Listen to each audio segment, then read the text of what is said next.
హైదరాబాద్ అంటే ఫస్ట్ బిర్యానీ గుర్తొస్తుంది కదా, అలాగే నేను కూడా బిర్యానీ చేశానండి. మష్రూమ్ బిర్యానీ చేశాను.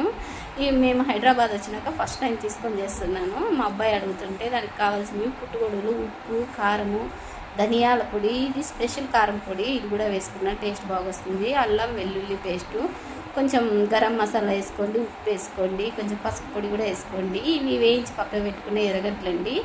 ఒక బౌల్ నిండుకు పెరుగు వేసుకున్నాను.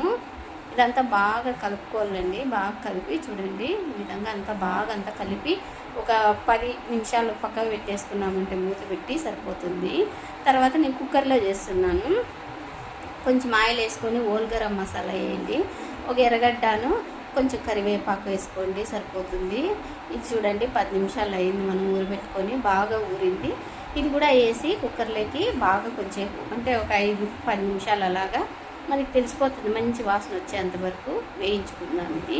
ఎందుకంటే మనము ఉడికినాదంటే మసాలా, పుట్టుగొడుగులు మసాలా బాగా పీల్చుకుంటుంది. ఆ తర్వాత ఇక నానబెట్టుకున్న బియ్యం అండి, బాస్మతి బియ్యము, ఇవి వేసి నేనైతే 2 గ్లాసులకి 4 గ్లాసులు నీళ్ళు పోసుకున్నాను. ఒక విజిల్ వేయించుకుంటే చాలండి, సరిపోతుంది. చూడండి బాగా మంచి కలర్ కూడా బాగా వచ్చింది. పైగా కొంచెం కొత్తిమీర జల్లుకోండి, కొంచెం నెయ్యి కూడా యాడ్ చేసుకోవచ్చు, ఇంకా సూపర్గా ఉంటుంది. నేనేం నెయ్యి వేయలేదు, ఒక విజిల్ వేయించుకున్నాను. చూడండి కరెక్ట్గా పర్ఫెక్ట్గా సరిపోయింది. కొత్తిమీర, పుట్టుగొడుగులు అన్నీ బాగా ఉడికినాయి, మంచిగా వాసన గుమాలు ఇస్తుంది.